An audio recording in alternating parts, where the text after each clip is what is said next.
ನನೇಂದ್ರ Gowda HF ಹಸು ಸಾಕಣೆಯಿಂದ ವರ್ಷಕ್ಕೆ 18 ಲಕ್ಷ ಗಳಿಸ್ತಿದ್ದಾರೆ. ನೀವು ಕೂಡ ಅವರಿಂದ ಕಲಿಬೇಕಾ? ಅವ್ರ ಜೊತೆ ವಿಡಿಯೋ ಕಾಲ್ನಲ್ಲಿ ಮಾತಾಡಬೇಕಾ? ಈಗಲೇ ಫ್ರೀಡಮ್ ಆಪ್ ಡೌನ್ಲೋಡ್ ಮಾಡಿ.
ಇಂದು ನಾಡಿನೆಲ್ಲೆಡೆ ಸಂಕ್ರಾಂತಿ ಹಬ್ಬದ ಸಂಭ್ರಮ. ಈ ಒಂದು ಹಬ್ಬವನ್ನ ಸಿಲಿಕಾನ್ ಜನರು ತುಂಬಾ ಅದ್ದೂರಿಯಿಂದ ಬರಮಾಡಿಕೊಳ್ತಾ ಇದ್ದಾರೆ. ಹೀಗಾಗಿ ನಗರದ ಎಲ್ಲಾ ದೇವಸ್ಥಾನಗಳು ಕೂಡ ಬೆಳಗ್ಗೆಯಿಂದಲೇ ವಿಶೇಷ ಪೂಜೆಗಳು ಅರ್ಚನೆಗಳು ಕೂಡ ಈಗಾಗಲೇ ನೆರವೇರ್ತಾ ಇದೆ. ಅದರಲ್ಲೂ ಕೂಡ ನಗರದ ಐತಿಹಾಸಿಕ ದೇವಸ್ಥಾನ ಆಗಿರತಕ್ಕಂತಹ ಗವಿಗಂಗಾಧರೇಶ್ವರ ದೇವಸ್ಥಾನದಲ್ಲಿ ಬೆಳಗ್ಗೆ 5 ಗಂಟೆ ಸುಮಾರಿನಿಂದಲೇ ಗಂಗಾಧರನಿಗೆ ಕ್ಷೀರಾಭಿಷೇಕ ಹಾಗೆ ಪಂಚಾಭಿಷೇಕ ಹಾಗೆ ವಿಶೇಷ ಅಲಂಕಾರವನ್ನು ಮಾಡಿ ಭಕ್ತಾದಿಗಳಿಗೆ ದರ್ಶನಕ್ಕೆ ಅವಕಾಶವನ್ನು ಕೂಡ ಮಾಡಿಕೊಡಲಾಗ್ತಾ ಇದೆ. ಹೀಗಾಗಿ ಸಾಕಷ್ಟು ಸಂಖ್ಯೆಯಲ್ಲೂ ಕೂಡ ಈಗಾಗಲೇ ಭಕ್ತಾದಿಗಳು ಕೂಡ ದೇವಸ್ಥಾನಕ್ಕೆ ಆಗಮಿಸ್ತಾ ಇದ್ದಾರೆ. ವಿಜುವಲ್ ಸಹ ಗಮನಿಸ್ತಾ ಹೋಗಬಹುದು.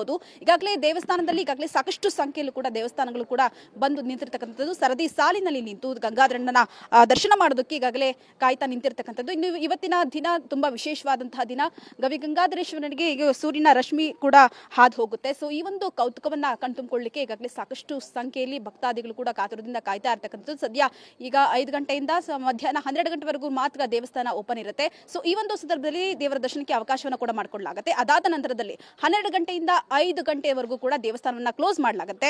ಸೂರ್ಯನ ರಶ್ಮಿ ಹಾದು ಹೋದ ನಂತರದಲ್ಲಿ ದೇವಸ್ಥಾನವನ್ನ ಶುದ್ಧೀಕರಣ ಮಾಡಿ ಅದಾದ ನಂತರದಲ್ಲಿ ದೇವರಿಗೆ ವಿಶೇಷ ಅಭಿಷೇಕವನ್ನು ಮಾಡಿ ಭಕ್ತಾದಿಗಳಿಗೆ ಅವಕಾಶವನ್ನು ಕೂಡ ಮಾಡಿಕೊಡಲಾಗುತ್ತೆ. ಸೊ ಹೀಗಾಗಿ ಸಾಕಷ್ಟು ಸಂಖ್ಯೆಯಲ್ಲೂ ಕೂಡ ಈಗಾಗಲೇ ಭಕ್ತಾದಿಗಳು ಕೂಡ ಆಗಮಿಸ್ತಾ ಇದ್ದಾರೆ. ಬಂದಂತಹ ಭಕ್ತಾದಿಗಳಿಗೆ ಪ್ರಸಾದದ ವಿತರಣೆ ಕೂಡ ಈಗಾಗಲೇ ಮಾಡಲಾಗ್ತಾ ಇದೆ. ಒಟ್ಟಿನಲ್ಲಿ ಇವತ್ತಿನ ಸಂಕ್ರಾಂತಿ ಹಬ್ಬವನ್ನ ಸಿಲಿಕಾನ್ ಜನರು ತುಂಬಾ ಅದ್ದೂರಿಯಾಗಿ ಬರಮಾಡಿಕೊಳ್ತಾ ಇದ್ದಾರೆ. ಅದರಲ್ಲೂ ಸಹ ಗಂಗಾಧರನಿಗೆ ಮೇಲೆ ಹಾದು ಹೋಗುವಂತಹ ಸೂರ್ಯನ ರಶ್ಮಿ ಕಿರಣ ಏನಿರುತ್ತೆ, ಸೊ ಈ ಒಂದು ಕೌತುಕವನ್ನ ಕಣ್ತುಂಬಿಕೊಳ್ಳಕ್ಕೂ ಕೂಡ ಈಗಾಗಲೇ ಸಾಕಷ್ಟು ಸಂಖ್ಯೆಯಲ್ಲಿ ಭಕ್ತಾದಿಗಳು ಕೂಡ ಕಾತುರದಿಂದ ಕಾಯ್ತಾ ಇರ್ತಕ್ಕಂಥದ್ದು.